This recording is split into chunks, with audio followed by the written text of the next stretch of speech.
Vamos então, vendedor, falar sobre os fatores de influência. O primeiro dos fatores de influência são os fatores culturais. Esses fatores culturais exercem ampla e profunda influência sobre os consumidores. São eles: primeiro é a cultura. As pessoas acabam adquirindo um conjunto de valores, percepções, preferências e comportamentos através da vida em sociedade, através dos grupos sociais, que acabam, logicamente, interferindo em seus hábitos e em seus hábitos de consumo também, presentes e futuros. E também, dentro dele, a subcultura, que é composta por um conjunto de particularidades culturais de um grupo menor, diferindo do padrão da sociedade maior, porém, sem que haja a desvinculação da cultura vigente. São exemplos da subcultura os valores que diferenciam religiões, grupos raciais, regiões geográficas, etc. Outro fator, classe social, composta por um grupo de pessoas que estão enquadradas em um estrato social comum. Consiste em divisões hierarquicamente ordenadas e relativamente homogêneas e duradouras de uma sociedade. E seus componentes têm valores, interesses e comportamentos similares. A seguir também temos, em segundo lugar, os fatores sociais, que envolvem grupos de referência, família, papéis e posições sociais, além de influenciarem o comportamento de compra. Grupos de referência são grupos de pessoas que influenciam os sentimentos, os pensamentos e até mesmo os comportamentos do consumidor. Por essa razão, são também conhecidos como grupos formadores de opinião. Podem ser divididos em grupos informais, constituídos por aqueles com maior afinidade, como a família, amigos, vizinhos e os colegas de trabalho, ou grupos formais, como as sociedades religiosas, sindicatos e representações de categorias profissionais. O principal fator de influência social é a família, grupo de referência de maior autoridade. Podem ser os pais, a orientação desses para os filhos, ou mesmo a esposa e os filhos do consumidor. Então, temos os papéis e posições sociais.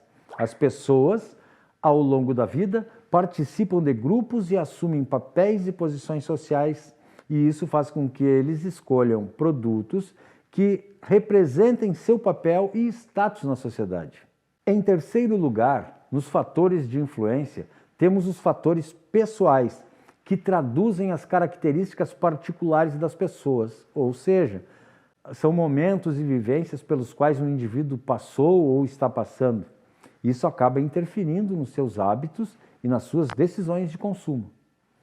Os elementos que constituem os fatores pessoais são idade e estágio do ciclo de vida. As necessidades e os desejos das pessoas modificam-se ao longo da vida, e isso acaba definindo alguns estágios pelos quais as famílias influenciam a capacidade de satisfação de uma pessoa.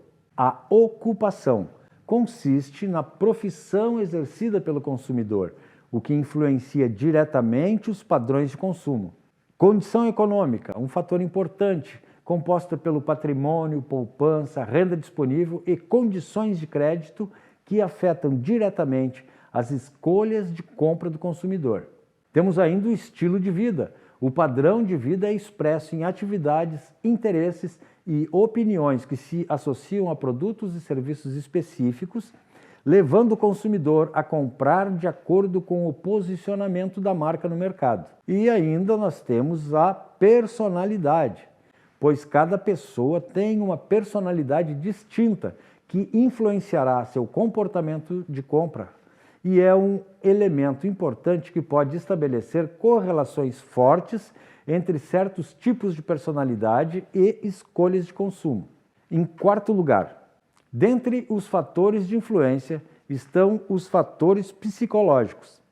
Esses fatores psicológicos que podem influenciar nas escolhas dos consumidores são motivação, o desejo que leva o consumidor à ação de satisfazer suas necessidades e desejos, e esses desejos específicos por meio de escolha de consumo.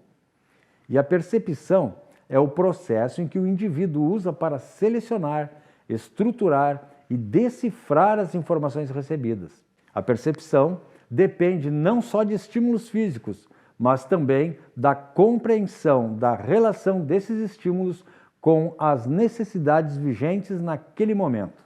Temos a aprendizagem, que é o conhecimento adquirido pelo consumidor devido às suas experiências. Pode ocasionar mudanças de comportamento através da ampla utilização de uma experiência passada.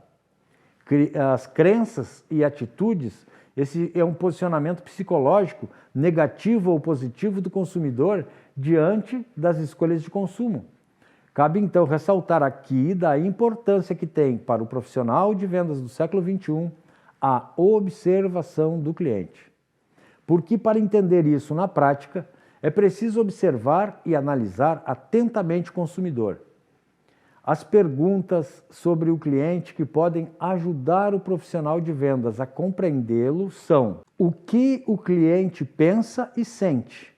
O que o cliente vê? O que o cliente ouve? O que o cliente fala e faz?